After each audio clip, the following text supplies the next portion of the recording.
Este hombre responde por Emiliano Zuleta Díaz. Tiene 53 años de edad. Es guajiro. Y para más señas, acordeonero. Padre de un estilo singular que contribuyó a la consolidación del vallenato moderno. Más conocido como Emilianito por ser hijo del gran Emiliano Zuleta Vaquero, este personaje se destaca por lo introvertido, mesurado y poco dado a las confidencias. Sin embargo, tras haber sido persuadido, accedió a entregarnos testimonios como estos.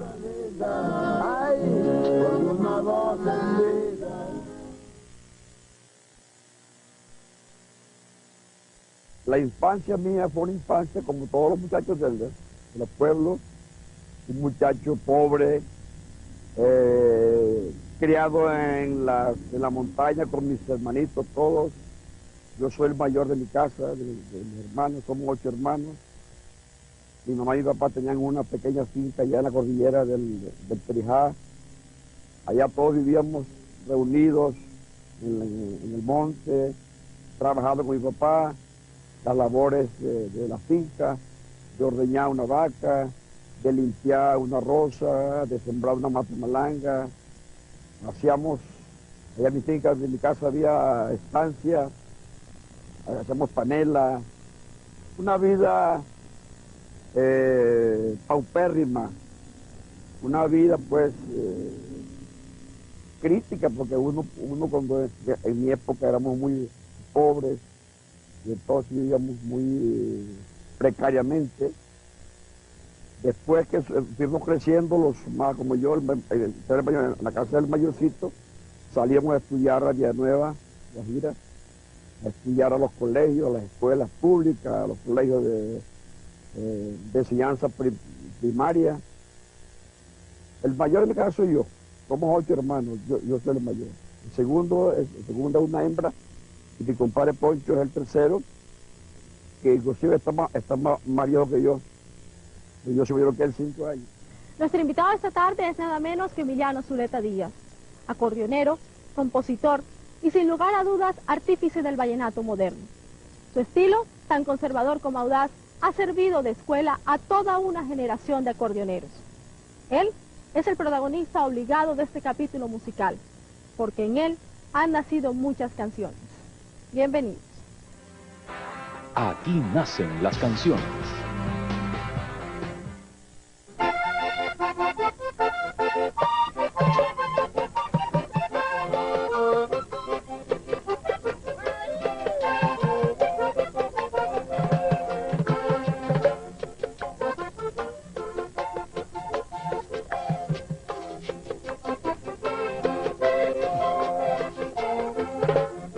Yo no quisiera ver mi vida en peligro, porque no quiero morirme todavía.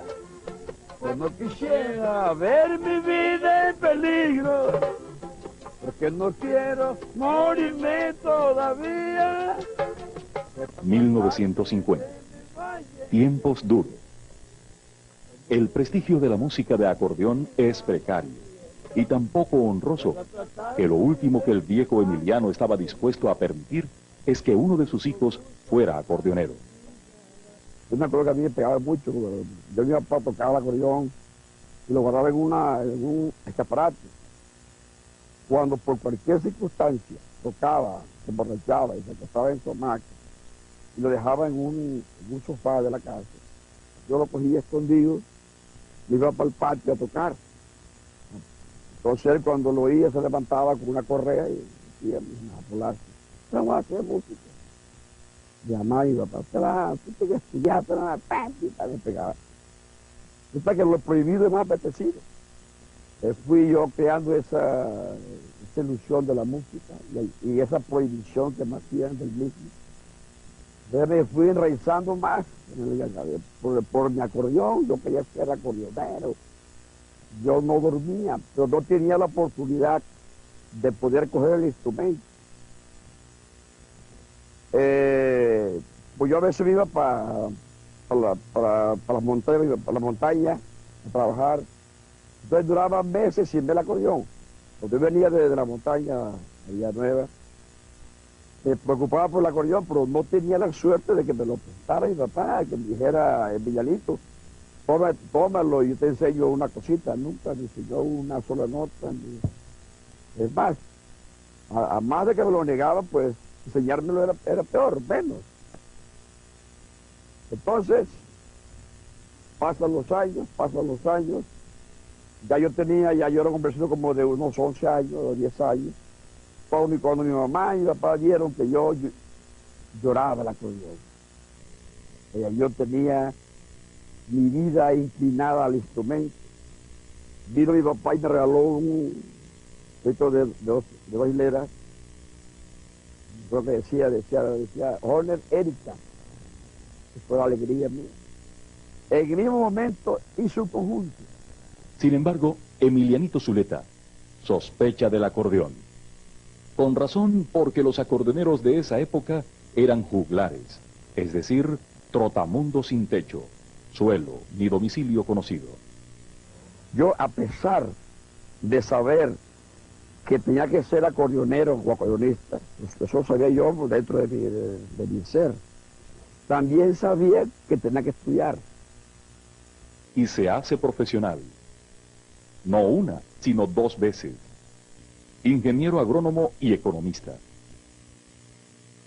El bachillerato, por ejemplo, le dejó un rastro de nostalgia feroz por las tierras boyacenses. Esa experiencia lo marcaría para siempre. Sí, de Tunja muchos recuerdos inolvidables, carajo.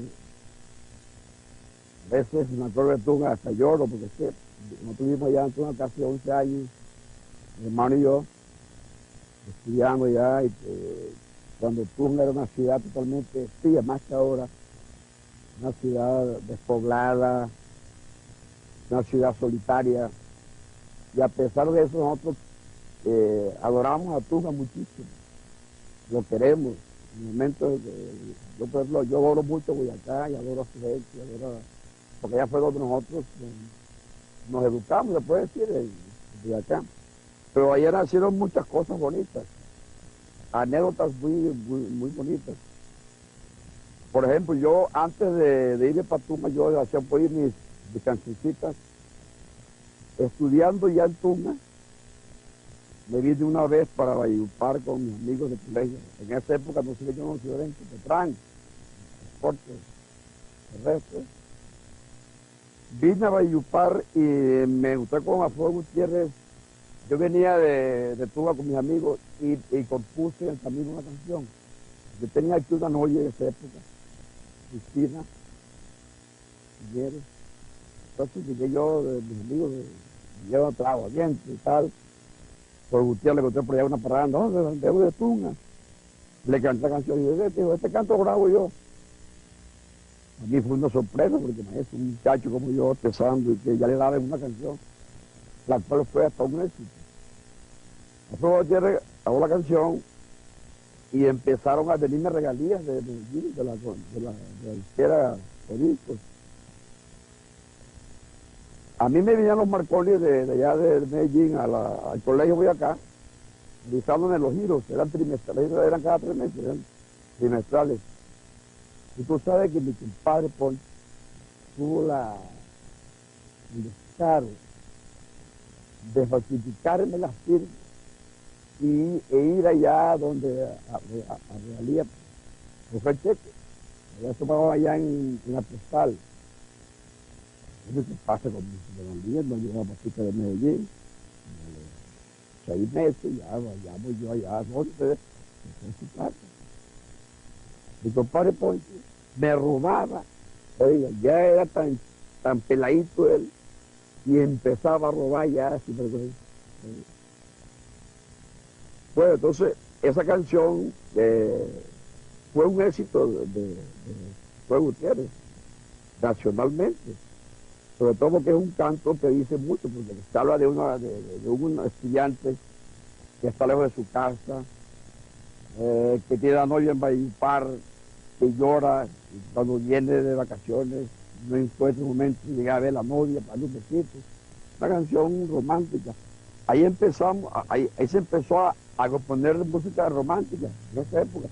Eso fue en el año 65.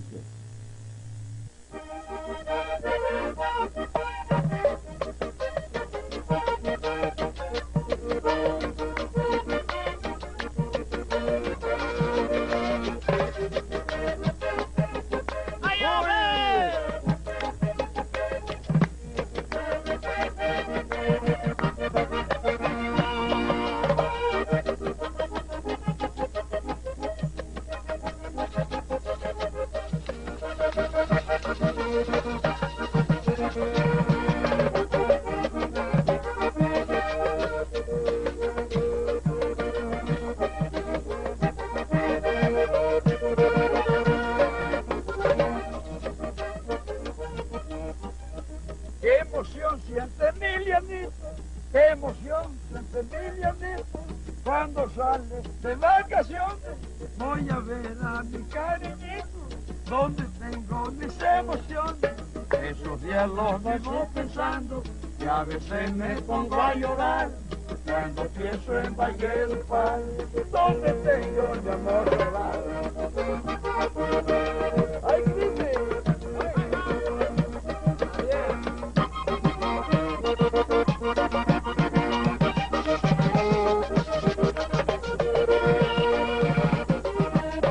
El que quiera sufrir guayabo, que se vaya a estudiar muy lejos, para que vean lo que se recuerdo de un amor que no se ha olvidado. Con mi Emiliano le sucede cuando se va pa' Boyacá, que no tiene quien lo consuele, lo único remedio es llorar. Con mi Emiliano le sucede cuando se va pa' Boyacá, que no tiene quien lo consuele, lo único remedio es llorar.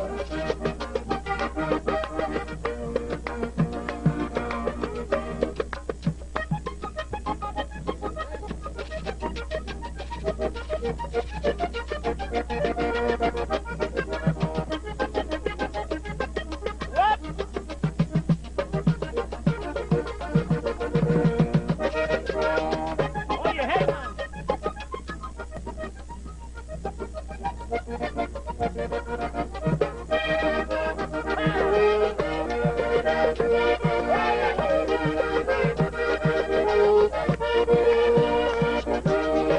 Cuando yo voy llegando al valle, cuando yo voy llegando al valle, me va llegando la alegría, porque voy a ver a mi madre y a Cristina, la novia mía.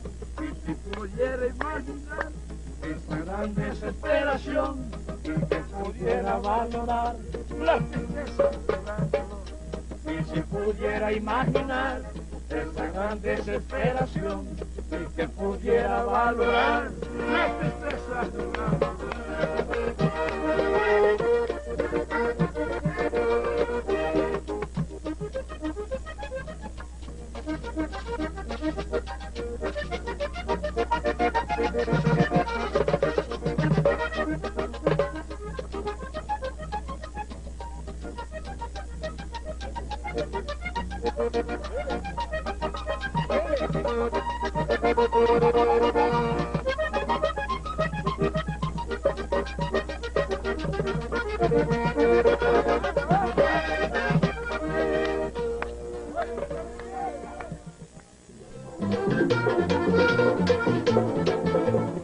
En esa época, en la época cuando yo estaba en Villanueva, cuando yo empezaba a tocar los días antes de las tolitas, el músico de fama era Aidar Velázquez. Yo, lógicamente, me inclinaba, como él grababa discos de Yapano, yo me incliné mucho por Aidar Velázquez. Entonces me aprendí los cantos de Velázquez, el Manicero, Baita en España. O sea que yo, discolista que tocaba con el Truco Gil y con Beto Murga, era con música de Aníbal Velázquez. Posteriormente grabó Luis Enrique Martínez. Entonces ya yo oía a Luis Enrique Martínez, oía a Alejandro Durán. Entonces ya escuchaba a Alejo Durán, Placho Mendoza, Víctor Martínez. Dije yo, el estilo mío no es este de la guaracha. El estilo es este aquí del vallenato, de como Juan Colacho, como Luis Enrique Martínez, Alejandro Durán. Me encaminé por ahí. Pero ese camino musical, el clásico, era angosto y de herradura. El acordeón estaba encasillado en la llamada rutina. El acordeón de antes, estaba mi papá, todo lo que he nombrado ahora, era un estilo de melodía. O sea, se tocaba la melodía, se cantaba la letra y se volvía otra vez a la melodía de la canción. Yo siempre he sido un tipo revolucionario en el aspecto musical y siempre me doy cuenta de las cosas, analítico, ¿no? Dice, bueno, pero ¿por qué si uno canta toda una canción y se canta y se va a repetir la misma cosa que se cantó? ¿Por qué no hacemos una cosa? ¿Por qué no nos inventamos algo como que diferente, de intermedio? Y después otra vez volvemos con la melodía. Yo no me acuerdo que yo lo hice, lo empecé a hacer empíricamente, y cuando grabé que lo intenté hacer, tuve muchas críticas en contra mía, pero todo críticas de parte de mi papá. Mi papá es un hombre de la época de la época vieja, a salirle un hijo tocando melodías, canto, y después una ejecución diferente. Eso está loco. Grabó el disco de Carmen Díaz y le metí un poco de arreglos ahí que no son la melodía del disco que hice yo. Resulta que esa locura mía es lo que predomina hoy en día, porque ya se inventaron las introducciones. Yo inventé las introducciones en el acordeón. Entonces, hoy en día, todos los músicos de hoy tocamos introducción, hacemos arreglos. Yo fui el precursor de eso. Se crea el departamento del Cesar, capital Valledupar, y con el departamento nace el Festival de la Leyenda Vallenata. Emiliano participa y se convierte en el primer rey vallenato de esta modalidad. Un año después, en el 70, se une a Poncho y sacan a la palestra a los hermanos Zuleta. Entonces nosotros hemos cumplido este año 27 años como dándole forma al arte de la música, grabando canciones. Tenemos 35 discos grabados. Me decía a mí hace una semana el gerente general de la Sony en Bogotá, que es un caso muy simpático y además insólito. Los Zuleta todavía no han llegado a lo máximo. Todavía estamos ascendiendo. A mí me dice Fausto Cotes, el hijo de mi padrino que está en el cielo y yo estoy en la gloria, Poncho Cotes.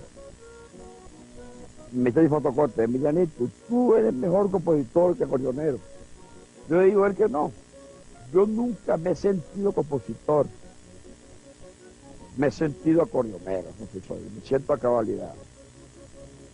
Pero a veces haciendo un análisis concienzudo de lo que yo he compuesto, me pongo a ver que yo he compuesto unas cosas que me han gustado muchísimo y que a veces digo, bueno, pero ¿por qué no soy un compositor si yo he hecho tantas cosas?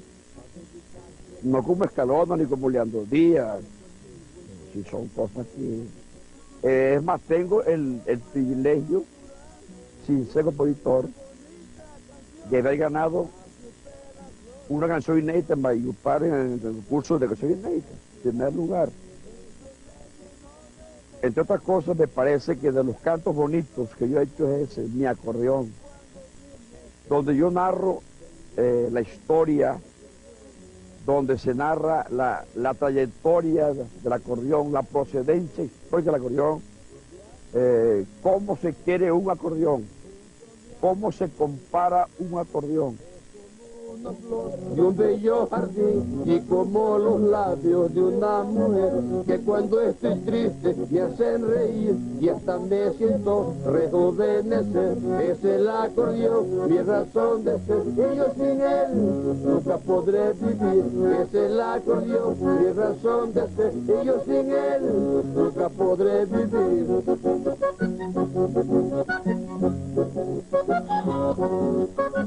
¡Ay!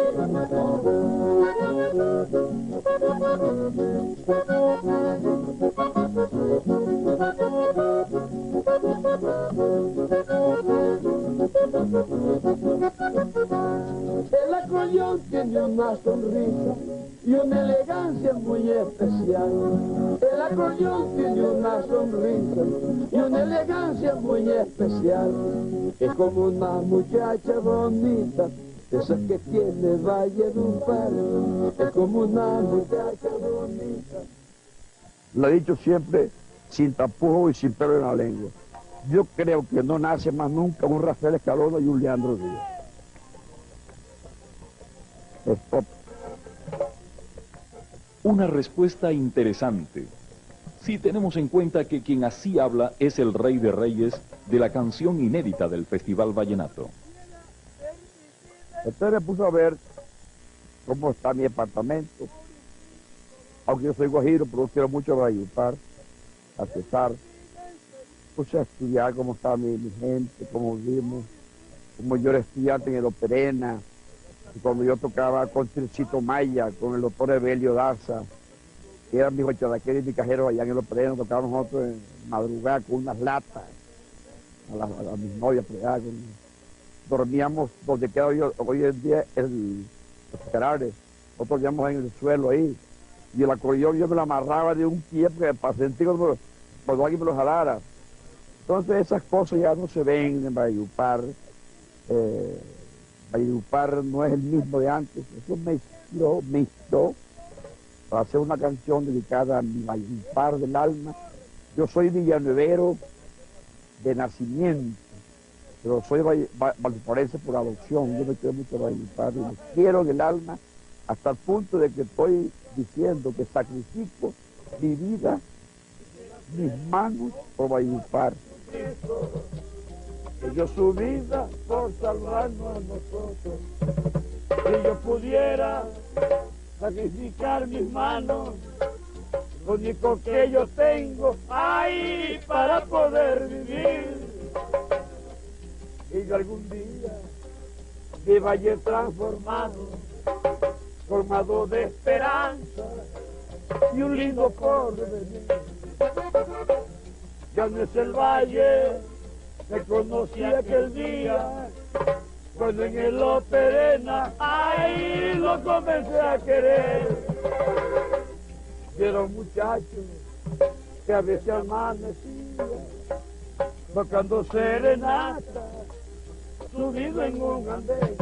Pues no se puede tocar por las calles, así como anteriormente se hacía.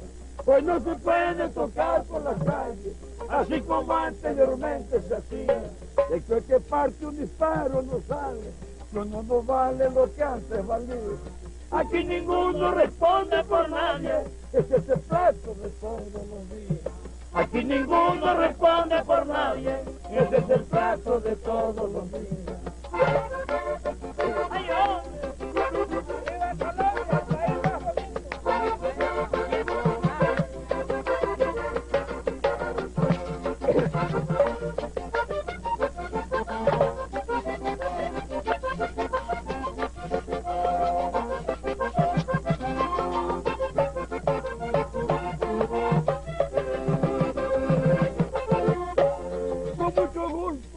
Mi vida la brindo, aunque se violen los derechos humanos. Mucho gusto, yo mi vida la brindo, aunque se violen los derechos humanos. Que me lleven para un lugar bien lejano, que me maten por mi valle querido. o que me lleven pa' un lugar bien lejano, y que me maten por mi valle querido.